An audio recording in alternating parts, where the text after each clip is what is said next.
오늘 우리 함께 할 내용은 현대화와 현대성에 관한 것입니다. 우리는 지난 2시간에 걸쳐서 문예부흥 이후에 인류 역사가 주로 서구 역사를 중심으로 하는 얘기입니다만은 어떻게 인본주의와 합리주의로 흐르고 과학의 그 업적들을 근거로 하여 세계와 역사와 인간과 인생을 어떻게 무리하게 다 담으려고 시도했다가 결국 실패했는가 하는 문제를 살펴보았고, 그런 차원에서 기독교 신앙이 초월이라는 상층부에만 머무르거나 초월로 자연을 억압하거나 강요하는 식으로는 기독교의 진정한 내용을 제대로 다 펼치지 못하는 것이라 하는 데까지 같이 생각해 왔습니다. 오늘은 이러한 그 합리주의로 대표되는 문예부흥 이후의 지성의 흐름 혹은 사상의 흐름들로 인하여 기독교가 공격받고 또 세상이 인본주의로 득세를 하고 했던 문제들을 생각했다면, 오늘은 그 문제를 사회학적 측면에서 살펴보는 것이 현대화에 대한 오늘의 공부입니다. 현대화라는 것은 사회가 제조와 상업이라는 목적을 중심으로 도시 주변에 재편성될 것을 요구하고 있는 과정입니다. 물론 제가 대한민국에서 손가락에 꼽히는 쉬운 말을 어렵게 하는 사람입니다. 여러분들이 적 이해가 안 가는 것은 저도 충분히 납득을 합니다. 제조와 상업이라는 목적으로 도시 주변에 사회가 재편성되는 과정을 현대화라고 하는데, 무슨 얘기냐 하면 과학의 발전으로 인하여 여러분 잘 아시는 대로 산업혁명이 일어납니다. 그 전에 사회의 구조는 농경 사회가 기본적인 틀이었습니다. 그러나 기계 문명이 발달하면서 산업이 놀랄 만큼 발전하게 되어 도시화가 이루어집니다.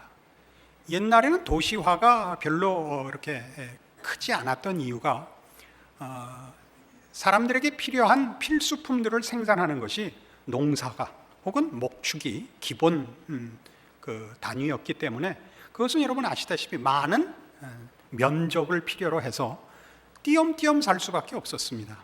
그러나 산업이 발달을 하고 기계가 이제 발전하니까 제조업이, 생산이 굉장히 대량화되고 그걸로 인한 경제 규모가 커지고 상업화를 위하여 사람들이 모일 수밖에 없게 됐습니다. 이젠 많은 면적이 필요하지 않고 많은 사람이 모여서 더 큰 경제 활동을 하는 일들이 자연스러운 추세가 되어 도시화가 가속되게 됩니다.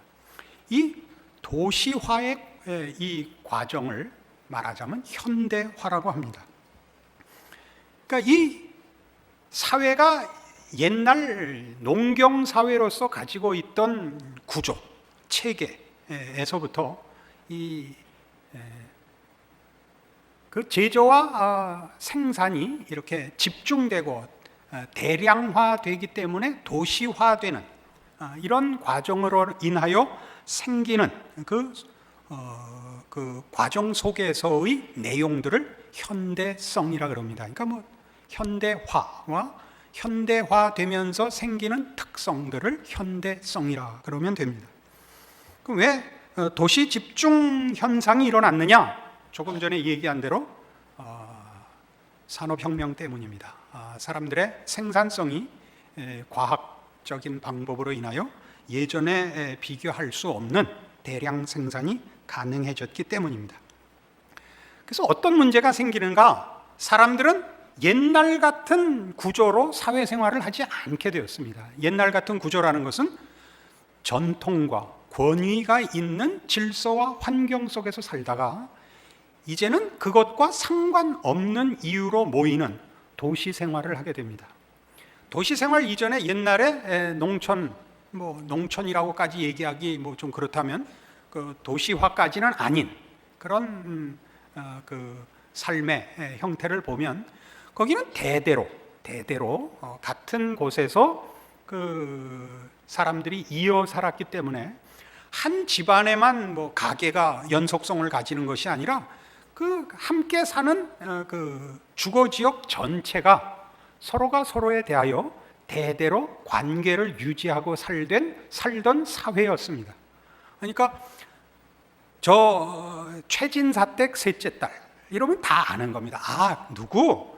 그 왜 지난번에 서당 다니다가 그런 누구? 뭐 이게 전부 아는 사회에 있다가 도시화가 되면서 아무도 누군지 모르는 사회로 급격히 변하게 되는 것입니다.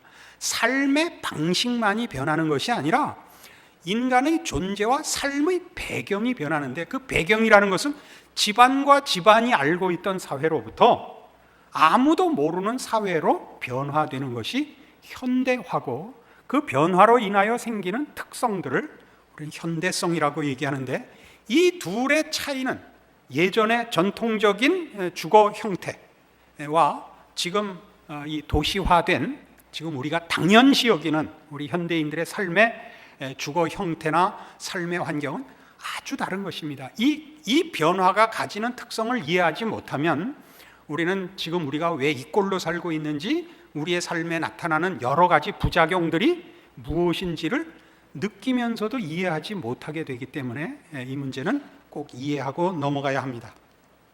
이런 도시 집중 현상, 이 현대화라는 도시 집중 현상이 어떤 아주 중요한 특징을 만들어냈느냐 하면 인간들을 두 개의 세계로 또 나눠 놓습니다. 우리는 지난 2시간을 통해서 세상이든 신자든 세계를 담아내는 세계관을 설명하려고 서로 애썼다는 사실을 지금 이해하고 있습니다. 세상 사람들이 초월과 자연에서 자연만을 이해할 수 있는 영역으로, 그리고 초월을 검증할 수 없는 영역으로 분리해냈다면, 신자들은 초월의 영역을 강조하는 바람에 자연의 영역의 가치를 놓쳐버렸다, 이렇게 아주 러프하게 설명을 할 수 있습니다. 그런데 이 현대화는 어떤 구별을 낳게 됐느냐 하면, 공적인 사회에서의 관계와 사적인 개인의 삶의 관계를 나눠놨습니다. 공적인 삶의 영역이라는 건 뭐냐 하면, 그것은 순전히 공통된 목적을 위하여 합친 영역입니다. 여기서 공통된 목적은 뭐냐 하면 순전히 상업성입니다. 현대 사회라는 것은 사람들의 공적 관계는 쉽게 회사인 것입니다. 회사란 뭐죠? 기업의 이윤을 위하여 모인 각자의 기능들만으로 묶어놓은 관계가 공적인 영역인 것입니다. 거기서는 당연히 개인적인 주장들은 거기서는 꺼내놓아서는 안 되는 것입니다.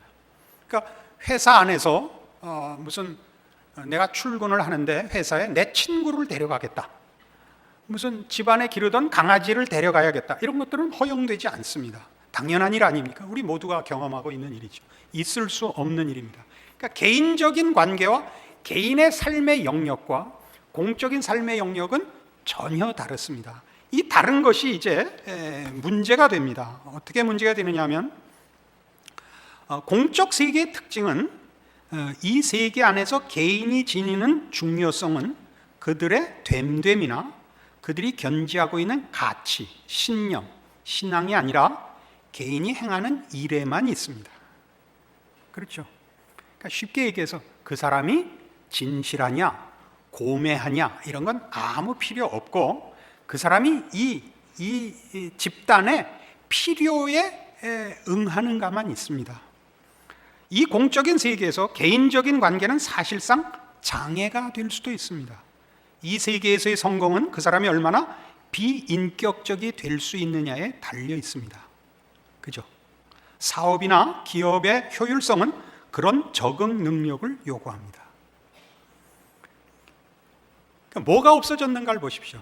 예전에 가졌던 덕목들, 인격, 진실, 정직이라는 건 아무 소용도 없고 기업, 순전히 상업성과 효율성이라는 데 필요한 기능만 남게 되었습니다.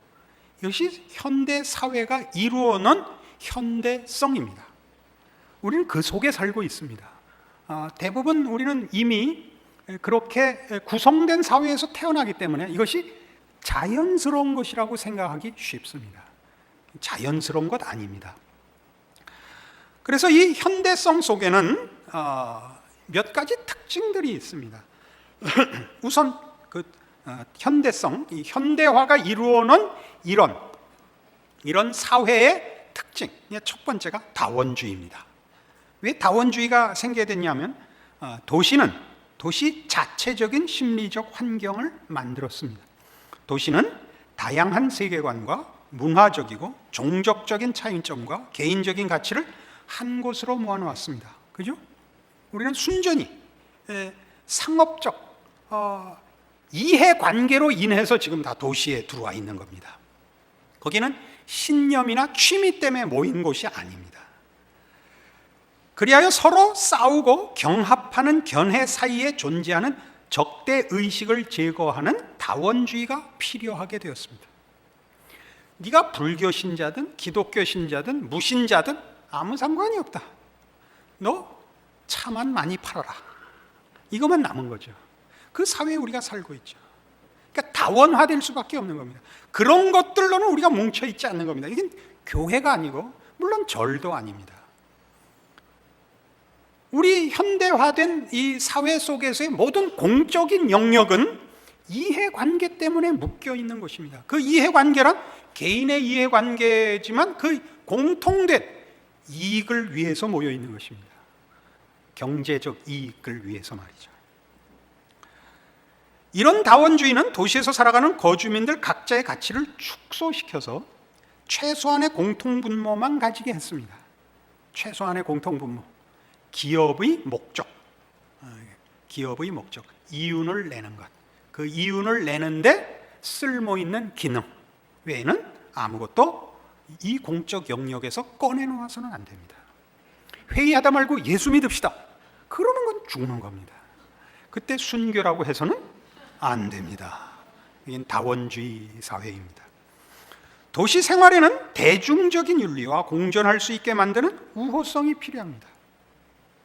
대중적인 윤리와 공존할 수 있는 우호성이라는 건 우리는 어떤 문제로는 개인적인 문제로는 싸워서는 안 됩니다. 그렇죠? 그건 개인적인 것입니다. 특히 종교가 그렇습니다. 정치에 대한 견해도 그렇습니다. 그런 것들은 기업에서는 중요한 싸움거리가 되어서는 아니 됩니다. 개인적인 잡담으로 할 수 있고 토론을 할 수도 있지만 그것은 공적 영역의 공적 내용이거나 주제가 되어서는 안 됩니다. 여러분 다 겪고 계시는 현실입니다. 이런 우호성을 가지려면 도덕적이며 종교적인 판단을 유보하거나 제거해야만 합니다. 그러니까 모든 종류의 절대적인 것들에 대한 관심은 사회적 에티켓에 의해서 전부 유보되어야 합니다. 무슨 정치 문제도 너무 강하게 이번에 누가 안 되면 안 돼, 뭐 이렇게 밀고 나오면 더 이상 회사원은 할 수가 없는 겁니다. 이 대통령 선거 때만 되면 자꾸 와서 출마하라는 바람에 저도 죽겠습니다. 그러니까 앞으로는 오늘 이 말씀 들으시고 제발 찾아오지 말아 주십시오. 그래서 이 공적인 삶의 영역에서 개인의 사적인 영역이 제거되자 뭐만 남았냐 하면 우리의 모든 삶의 영역 속에는 기술 시대의 구조에서 필요로 하는 효율성만 남게 됐습니다. 효율성만 남게 됐다. 굉장히 재미있는 겁니다. 왜 재미있냐면 이런 겁니다. 우리가 얼마나 현대성에 사로잡혀 있는가 보십시다. 이 부분에 대하여 가장 우리가 이해하기 좋은 글을 쓴 사람이 생텍쥐베리의 그 어린 왕자입니다. 어린 왕자 속에 이런 얘기가 나오죠. 어린 왕자가 하는 얘기가, 어른들은 참 이상하다. 어른들은 내 친구가 그 집이 사는 집에 창문에 무슨 기억에 무슨 좋은 꽃을 놨다 그러면 전혀 이해하지 못하고 2억짜리 집에 산다 그러면 알아듣는다는 거예요. 이 말을 이해하시겠죠? 무슨 말인지. 우린 다 이제 화폐로 환산되는 겁니다. 화폐로. 저 사람 어떤 사람이야? 저 사람 벤스타. 그럼 금방 알아듣는다. 야, 부자구나. 근데 저 사람이 취미가 뭐고 어떤 노래를 좋아하고, 야, 요점을 말해. 그런 다음에 금방 옆에서 요점을 말해. 부자다 이거. 얼만가? 벤츠 6,000타. 무식하게 6,000이 어디 있어? 600타. 그러면 금방 알아먹는다 말이에요. 금방 알아먹는다. 우리도 알겠죠. 우리가 얼마나 많이 현대인으로서 익숙한가를 알겠죠. 제 아들이 학교 다닐 때, 중고등학교 다닐 때 친구를 데려오면 지 엄마가 꼭 이걸 물어보곤 했어요. 야, 걔네 집 잘 사냐? 이걸 물어봐요. 뭐 여러 이유가 있겠죠. 하여튼 그럼 우리 아들이 유명한 답을 했어요. 엄마, 살 만큼 살아. 야, 걔 공부 잘하냐? 이거 꼭 물어봐요. 그럼 또 뭐라 그랬겠어요? 엄마, 할 만큼 해. 우리 애가 어린 왕자였다, 이런 생각을 요즘 와서 하게 된다. 지금은 큰 왕자가 됐지만, 우린 그게 무슨 악의를 가지거나 무슨 차별을 하자고 하는 질문이 아니지만, 그렇게 안 하면 우리는 이해를 못 한다니까요. 현대화된 세계 속에 이미 우리의 사고들이 굳어져 있고 거기에 완전히 물들어 있다는 것을 보게 됩니다. 그래서 이 공적 영역과 사적 영역의 구분이 생겨난 것이 그 두 번째 특징이 되는데, 현대성에 앞에서도 잠시 말씀드린 것 같이 현대성의 공적 영역은 바로 다원주의에서 설명한 바와 같이 절대적인 얘기들을 꺼내놓을 수 없고, 각자 자기의 절대를 각자 갖기로 한 것을 양해하는 사회이기 때문에 신념이라든가 신앙이라든가 절대적인 주장 같은 것들은 다 개인의 영역에서만 피력하도록 되어 있고, 공적인 영역에서는 피력할 수 없는 게 되어서, 문제는 우리들이 가지는 신념들이 절대적인 것이 아닌 것 같은 효과를 만들어내고 있다는 사실입니다. 우리가 지금 사는 사회에서는 아까도 말씀드렸고 앞으로도 여러 번 반복하겠습니다만, 가장 중요한 덕목, 진실하다, 정직하다, 겸손하다 하는 것들은 공적인 영역에서 쓸 수 없는 것이기 때문에 절대적인 기준이 아닌 것 같이 됐다고요. 절대적인 것이 아닌 것 같이 됐어요. 여러분들이 요즘 헐리우드 영화를 보시면 이런 문제들이 얼마든지 공공연하게 주장되는 걸 볼 수 있습니다. 예전에는 분명히 영화 속에 이런 절대적인 기준이 있었습니다. 권선징악이라는, 사필귀정이라는 이런 절대적인 기준이 있었는데 이제는 없습니다. 악당이 이제 중간에 어떻게 변했냐면, 악당은 꼭 실패하게 돼 있었는데, 악당이 나쁜 짓하고 도망가서 잡히는 장면 없이 끝나는 걸로 되더니, 드디어 어느 날부터인가 악당이 악당 짓을 해서 아무렇지도 않고 행복하게 사는 걸로 끝나기 시작을 했습니다. 대표적인 예로, 악당이라 그러면 여러분이 잘 이해하기 어렵겠지만 경찰서를 털어라, 그런 영화가 있었습니다. 우선 제목부터가 말이 안 되는 제목이에요. 경찰서를 털어라 해서 이 전문 털이범이 금관에 고이 간직된 큰 다이아몬드를 훔쳤다가 잡히는데, 잡힐 때에 공사 중인 건물의 환기통에다 그것을 붙여놓고 잡혀서 잠깐 옥살이하고 나와서 이제 찾아갈 셈인데, 감옥에서 나와보니까 이게 경찰서가 된 거예요. 그래서 가짜 경찰 행세를 하고 들어가서 그 보석을 다시 찾아내기 위하여 쇼를 하다가 정말 경찰보다 잘하는 경찰이 된 거예요. 왜냐하면 지가 도둑질을 하고 살았기 때문에 너무나 잘하는 거예요. 나중에 이제 들키게 된 입장에서 멕시코로 도망갔다가 이렇게 해피엔딩이에요. 그게 국경선 라인을 벗어난 데 서 있어서 동료 아닌 동료 경찰이 잡아가지 않고, 너 국경선 넘었잖아, 그렇구나 했고 만세하고 끝나는 거예요. 좀 더 종교적으로 만들까요? 할렐루야 하고 끝나는 거예요. 이게 현대성이죠. 왜냐하면 이제 죄다 정의다 하는 것도 모호해진 겁니다. 다 각각 다른 기준과 그 사태에 따라서 다르게 적용하는 상대주의가 되고 말았죠.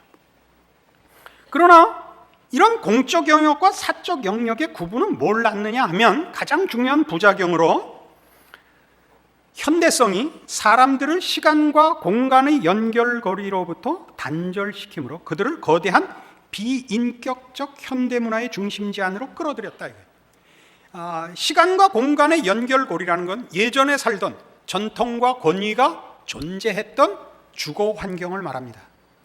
그때는 이렇게 하는 법이야 라든가 옛말에 이르기를 이라는 게 통했던 사회입니다. 왜 통했냐 하면 옆집, 앞집, 뒷집, 그 옆집 다 합해서 어쨌든 이렇게 질서가 있던 주거 환경 속에 살았기 때문에 뭐 한번 악소리 쳐봤자 어떻게 그걸 뒤집을 수가 없어서 좋든 싫든 질서 속에 있게 됐습니다. 그 질서는 전통과 권위에 의한 것이었습니다.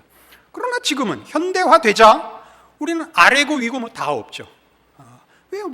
모르는 사람끼리 오직 한 가지 이유 때문에 모여있는 모두가 이익을 추구하는 집단에 불과하니까 개인적인 주장이 강요되지 않는다는 건 좋을지 모르지만 자신이 가진 신념이나 혹은 신앙이 공적인 검증과 동의를 받아낼 수 없다는 것은 우리로 하여금 우리가 가진 어떤 신념들 혹은 이제 더 우리 식으로 얘기해서 신앙들에 대하여 우리가 훨씬 외로움을 탈 수밖에 없습니다. 이게 맞나? 이게 하나님께서 천지만물을 지으신 하나님이고 지금 섭리하시고 심판자시라면 내가 믿는 하나님과 내가 가진 신앙이 왜 공적으로 확인될 수 없단 말인가? 이것이 지금 한국 교회뿐만이 아니라 현대 사회를 사는 모든 신자들의 말하자면 의문점 중에 하나인 것입니다. 그것은 이 현대화된 사회의 특성이 이런 일들을 검증하고 또는 요구하는 것을 원천적으로 봉쇄하고 있는 탓입니다. 그러니까 이 현대성에 대한 이해가 없으면 우리는 더 큰 요구를 하게 되죠. 더 큰 초월로 이 모든 자연을 깨고 들어와서 하나님의 하나님 되신 것과 내가 그 백성 된 것을 알게 해 주십시오라고 엘리야가 되는 수밖에 없습니다. 그러니까 점점 더 거리가 멀어질 수 있습니다. 이 현대화된 사회가 가지는 속성과 그 속성을 견뎌내지 못하는 기독교에 대한 정당한 이해와 실력을 준비하지 못하고 오직 초월로 자연을 깨기를 바라는 극단적인 신앙 요청을 하게 될 때 우리는 더욱 현대 사회 속에서는 미친놈 취급을 받을 것입니다. 가끔은 이 사람들이 있어야 됩니다. 미친놈이 한 100명 있고 실력 있는 사람이 1명 있고 이게 공평한 비율입니다. 그러나 지금 한국 교회는 미친놈은 10,000명이고 정상적인 사람은 거의 없습니다. 그러니까 문제입니다. 놈이라 그랬다고 너무 뭐라 그러지 마십시오. 제가 좋은 말 할 입장이 아닙니다.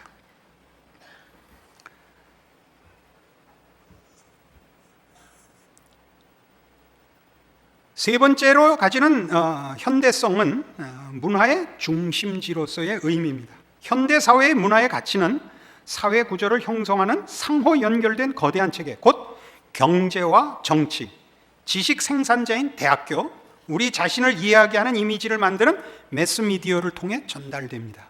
이것이 현대 사회의 이 문화 중심지입니다. 문화를 생산해내는 것입니다.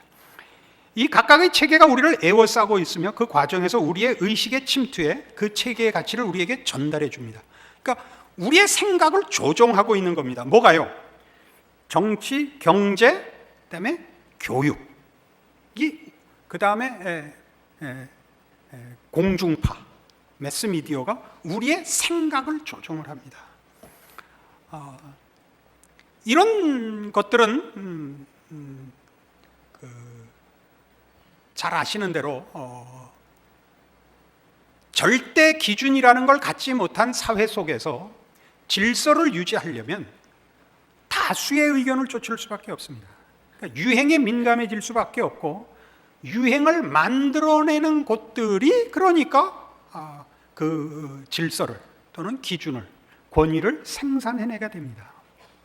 학교라는 곳에서 우리가 공부를 하면 학교를 우린 절대적인 것으로 이해를 하고 있습니다, 보통.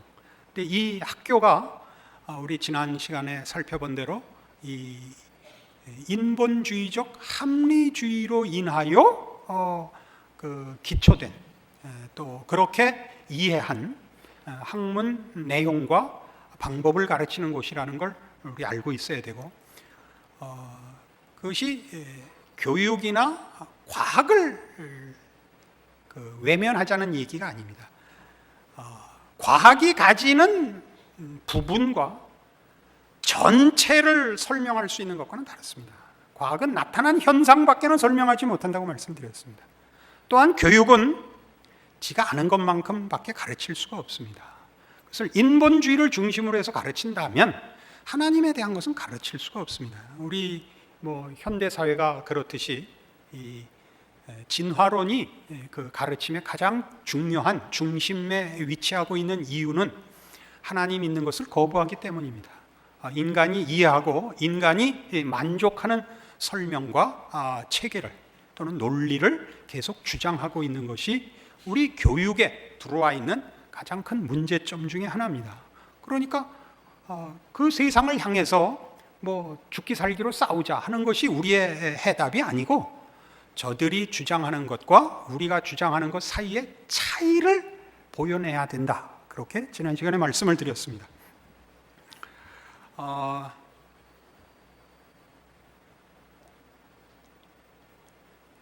이런 체계들은 비인격적이며 익명성을 중심으로 합니다. 비인격적이고 익명성을 중심한다는 것은 한 인격을 변화시키고 한 인격으로 증명되는 내용들이 아니고, 조금 전에 설명드린 대로 유행 같은 그냥 하나의 풍조로만 존재합니다. 우리가 지금은 사람들을 만나면, 그러니까 개인적인 인격이 동원된 대화를 할 수가 없습니다. 이런 것들은 현대 사회에서는 만들 수도 없고 있어서도 안 됩니다.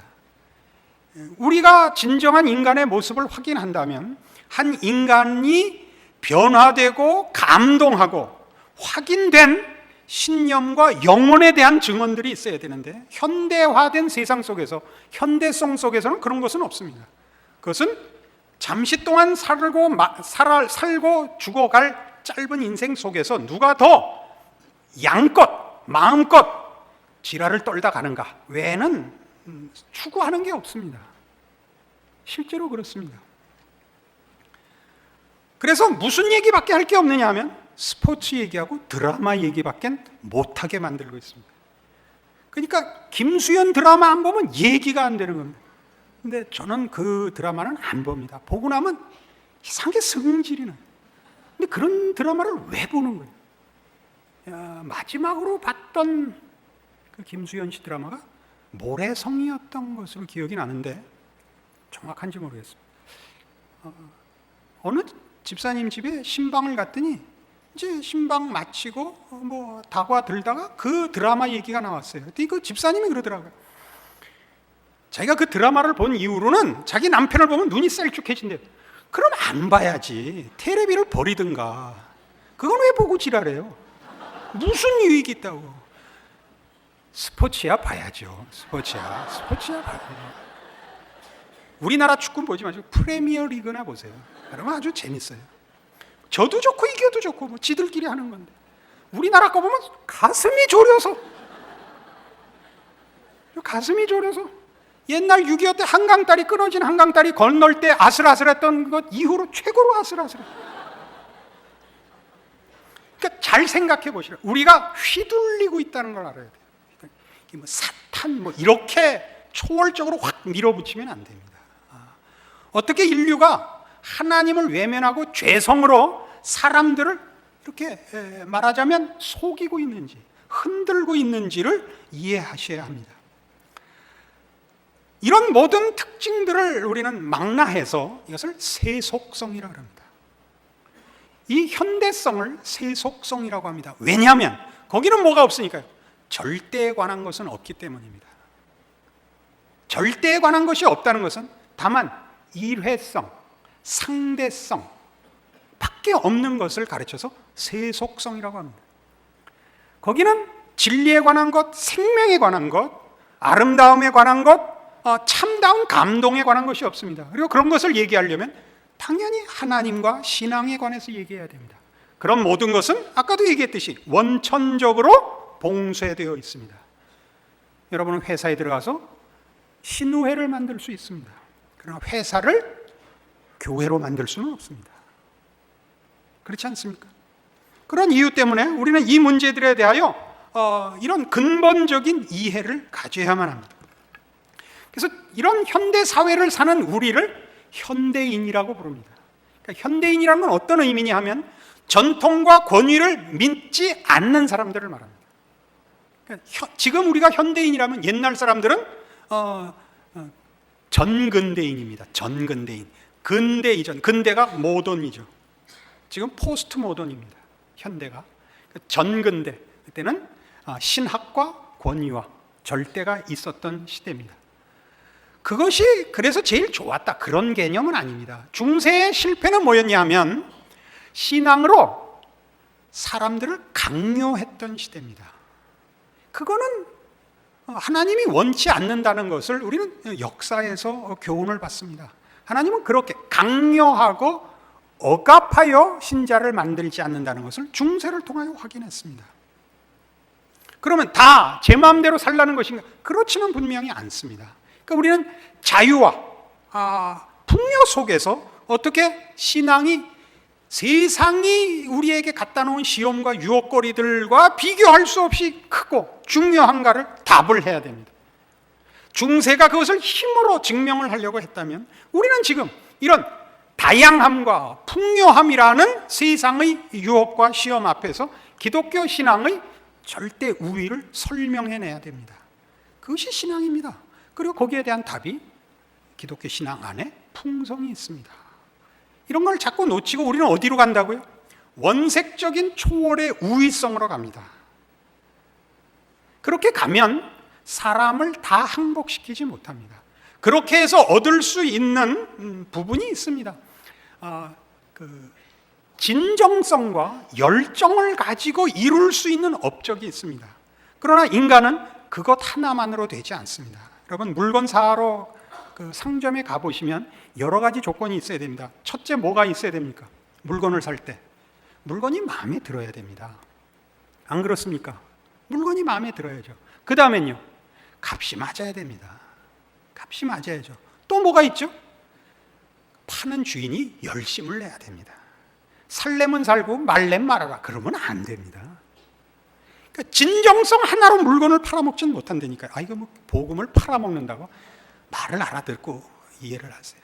그러니까 우리는 순대를 써서 붙잡고 물건을 파는 꼴이 됐단 말이죠. 그래갖고도 장사가 아주 안 되지는 않습니다. 여러분, 길 가다가 들어오세요 붙잡고 음식점에 잡아 끌면 한 번은 다 갑니다. 그 다음에 뭐에 의해서 가죠? 맛이 있어야만 갑니다. 또 하나 친절해야 갑니다. 맛이 있어도 거지같이 굴면 안 가게 되고, 또 정맛이 있으면 불친절을 감수하고 갈 수도 있습니다. 맛이 없으면 그건 꽝입니다. 곤청을 들이대고 들어오라 그러면 모를까? 그 외엔 들어갈 이유가 없습니다. 그러니까 중세 시대엔 날강도 짓을 해서 잡아오려고 했습니다. 죄송합니다. 날강도라고 그렇게 다 몰아붙이면 안 되는데, 그러나 하여튼 그런 특징을 가졌고, 지금은 어떻다고요? 지금은 우리가 그때랑 비슷하게 합니다. 그것을 강요를 힘으로 하지 않고 진지함이라는 것만으로 하고 우리 할 일을 다 했다라고 얘기하는 것은 정당하지 않다라는 사실을 이해해야 합니다. 이 현대성의 특징들은 현대 사회 안에서 생겨난 특성이며, 이 부분이 아주 중요한 정의입니다.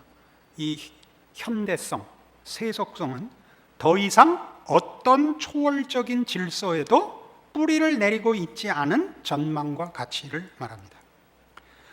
절대적인 또는 초월적인 질서와 근거 없는 가치관, 가치체계, 전망, 이런 것들을 현대성이라고 하고, 그 초월과 절대를 외면했다는 사실에 의해서 세속성, 그리고 세속주의라고 부릅니다. 우리는 그 중심에 살고 있습니다. 오늘날 세계는 모두 도시화됐습니다. 어디선가 그 자료를 봤는데요. 요즘 도시화의 그 속도는 얼마나 그 가속이 빨리 되는지 모른다고 합니다. 옛날에 30년 걸렸던 도시화가 요즘은 10년, 앞으로는 5년, 3년. 우리나라도 지금 무슨 그 저쪽 충청도 지방의 행정도시 뭐 만들 그 프로젝트를 보시죠. 한 3년이면 뭐 길어야 5년이면 몇십만이 들어가 사는 도시가 생길 것입니다. 여러모로 편리할 것입니다. 정말 정치, 경제, 사회, 문화, 교육, 뭐 정보, 문화의 뭐 다 중심이 될 것입니다. 그리고 더 큰 세속적 특징으로 사람들을 소용돌이치게 할 것입니다. 이 세속주의가 종교에 미친 영향을 우리는 분명히 알아야 됩니다. 세속주의는 삶에서, 개인의 삶에서 신성의 영역을 빼앗아 갔습니다. 우리 모두가 우리가 가지는 신념들을 영원한 신앙 체계로 가지지 못하고 한 개인의 취향과 신념 같은 것들로 격화시켜서 스스로 우리의 신앙을 모두가 호주머니에 넣고 혹은 금고에 잠가놓고 다니는 사람으로 만들어놨습니다. 우리는 이 현대화된 세상 속에서 신자라는 사실을 발휘할 그 환경을 찾지 못합니다. 그랬다면 뭐 그날 모가지가 날아갈 겁니다. 이것은 무슨 존재의 문제로서가 아니라 존재 이전의 모든 생활의 가장 기본적인 문제로부터 원천 봉쇄되어 있는 것입니다. 오늘날 어느 기업치고 기독교라는 이름으로 기업인으로서 살 수 있게 하는 것은 공적인 영역에는 없습니다. 우리는 공적인 영역에서는 현대인이고 사적인 영역에서만 신자일 수밖에 없습니다. 이 싸움을 어떻게 할 것이냐? 이랜드가 그럼 하나님의 기업이냐? 그건 저는 모르겠습니다. 분명히 다른 기업과는 다르지만 기독교 기업이라는 게 존재하는가라는 데 대해서는 저는 회의적입니다. 그런 것은 존재하지 않습니다. 창업주가 기독교 신앙을 가지고 기업을 할 수는 있습니다. 그러나 그 기업에 속한 자들을 다 기독교 신앙이라는 이름으로 묶을 수는 없습니다. 기업이라는 건 그렇습니다. 기업이라는 것은 이윤을 위해서 있습니다. 그 이윤을 진실하고 정직하게 내는 것은 가능하며 그래야 합니다. 기독교 기업이라는 이름을 붙이는 것은 오해하고 있는 것으로 이해됩니다. 이해하시겠습니까? 이랜드는 제가 이렇게 이름을 밝힐 수 있는 이유가 그 오너가 아주 잘하는 후배입니다. 신앙이 좋고 정직하게 그 기업을 이루어온 것을 우리 모두가 압니다. 그러나 기독교라는 신앙을 공통 분모로 가지고 회사의 특성으로 가지고는 한계에 와 있습니다. 기업이어야 됩니다. 기업을 하되 신앙을 가지고 하는 것과 신앙을 기업보다 앞세운 공통 분모나 특징으로 가질 수는 없습니다. 그건 다른 것입니다. 교회를 만드는 것이 됩니다. 우리 모든 공적인 영역에서 신성의 그 내용들을 빼앗아간 세속주의는 이것을 사적인 영역에 배치해서 우리로 하여금 우리가 가진 신앙들을 공적인 것이 아니고 사적인 영역으로 제한하고 그것으로 만족하고 숨어서 감춰서 개인적으로만 말하자면 소유하게 만든 것으로 그치지 않고 제일 큰 문제는 이겁니다. 세속주의가 갖는 반신앙적인 공격에 대해서는 기독교인들이 모두가 그 정체를 알고 경각심을 갖고 있지만 기독교 내에 기독교 신앙을 세속화했다는 것은 모릅니다. 세속주의가 공적인 영역에서 신앙을 제외시키면서 인본주의적 세속성을 가지고 종교를 공격한 데 대해서는 우리 모두가 이건 안 된다. 대표적으로 공산주의 같은 것 그렇습니다. 이건 우리가 잘 아는 대로 세속주의, 인본주의를 가지고 종교 자체를 거부한 것입니다. 이런 때는 우리가 길을 쓰고 대적을 하면서도 신앙 안에 세속주의가 들어와서 더 이상 하나님의 거룩하심과 거룩하신 명령 앞에 서 있지 않고 세상이 추구하는, 현대가 추구하는 세속적인 내용들을 목표로 삼는 문제에 대해서는 교회가 쉽게 다 넘어가고 말았습니다. 안 그렇습니까? 복이라는 말을 성경이 정의하는 것과 현대 사회가 정의하는 것은 다릅니다. 현대 사회가 정의하는 것은 복은 물질입니다. 그러니까 오늘 본 디모데후서 3장으로 돌아와 보시죠. 디모데후서 3장 1절 345페이지 신약 성경입니다. 네가 이것을 알라. 말세 고통하는 때가 이르리니 사람들은 자기를 사랑하며 돈을 사랑하며 자긍하며 교만하며 회방하며 부모를 거역하며 감사치 아니하며 거룩하지 않냐다. 이런 특징들이 다 무엇인가 보십시오. 더 이상 권위와 전통에 의한 질서가 남아있지 않으며 자기 사랑하고 돈을 사랑한다는 건 다 개인 이기주의에 빠질 것이요 돈으로 할 수 있는 것에 모든 목적을 둘 거라 라고 경고하는 말씀에 일치합니다. 무엇을 하지 않습니까? 5절에 있는 대로 경건의 모양은 있으나 경건의 능력은 부인합니다. 경건의 모양은 신앙은 갖고 있다는데 그 신앙이 가지는 진정한 능력들, 신앙 안에서만 발견되는 영원성, 만족성, 감동, 인격의 변화 같은 것들은 없는 겁니다. 그러니까 오늘날 우리 한국교회가 자랑하는 신앙의 증거들, 신앙상의 승리들에 대한 증언들은 전부 세상이 추구하는 것과 동일한 내용을 가지고 설명을 합니다. 예수를 믿었더니 병이 났다. 예수를 믿었더니 부자가 됐다. 그것은 분명히 하나님께서 한 영혼을 항복시키는 방법으로 쓸 수 있는 것들입니다. 병이 낫고 부자가 되고 하는 일들은 분명히 하나님의 하나님 되심을 항복하는 한 방편이 될 수 있습니다. 그러나 그것은 영구한 목적은 아닙니다. 그리고 이런 것도 한번 짚고 넘어갑시다. 기도해서 한국 축구가 이긴다. 이런 단계는 이제 지나와야 되는 겁니다. 축구에 이기게 하기 위해서 하나님이 우리를 예수 믿게 하지 않았습니다. 그보다 더 높고 더 넓고 전체 인생 전체를 담아내는 문제를 해야 됩니다. 여러분들의 신앙은 어떠십니까? 한국교회가 이렇다 저렇다, 마음에 든다 안 든다, 왜 하나님은 내 기도에 응답 안 하실까, 이런 모든 문제들에 대하여 오늘 우리가 나눈 내용들이 어쩌면 새로운 방향을, 답을 제시할 수 있을 것입니다. 여러분들의 신앙의 힘은 어디에 있습니까?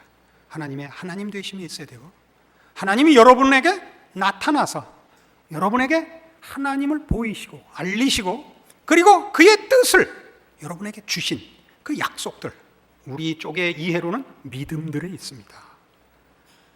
세상 앞에 지지 않아야 됩니다. 우리가 가진 믿음들은 세상이 약속하는 것보다 훨씬 큰 것이고 비교할 수 없는 것입니다. 우리가 믿음을 지켜야 하는 이유가 여기에 있고, 그 믿음을 지키는 자로서, 그래서 세상의 삶의 환경과 매 조건과 정황들을 여러분들이 믿지 않는 자들과 함께하여 그들이 세상을 보고 대처하고 이해하고 또 수용하는 것과 다른 신앙인으로서 하나님 앞에서 하나님의 통치를 받은 자로서 이해하고 수용하고 대처하는 것으로 그 차이를 보이셔야 됩니다. 이게 신앙인의 신앙생활의 현장이요 현실입니다. 그것은 보이게 이기고 보이게 드러나는 것들로 되어 있는 것이 아니라 여러분의 생애 전체를 거쳐서, 그리고 인류의 전 역사를 걸쳐서, 역사에 걸쳐서 하나님의 하나님 되심이 드러나는 기적의 현장들입니다. 그래서 모든 신자 하나하나와 그들의 삶의 모든 순간과 그의 인생 모두가 하나님의 하나님 되심이 드러나는 그 상황과 존재로서 쓰임 받는다는 그런 이해와 확신이 필요하며, 그때 우리의 순종들이 얼마나 큰 값을 하는가 아시게 될 것입니다. 그런 신자로 살아주십시오. 그렇게 이제 이 목숨을 걸고 지켰던 신앙, 집을 팔아서 세운 교회 속에서 크신 여러 후배들이 이제 기독교 신앙이 가지는 전 세계를 아우르는, 담아내는 그 창조주와 섭리자와 심판자 되시고 구원자 되시는 하나님의 하나님 되심을 여러분의 생애와 존재로서 드러내는 하나가 전체를 할 수는 없습니다. 각각의 자리에서 하심으로 하나님께서 그 뜻을 이루시며 영광을 받으실 줄로 믿습니다. 기도하십시다. 하나님 아버지 은혜를 감사합니다.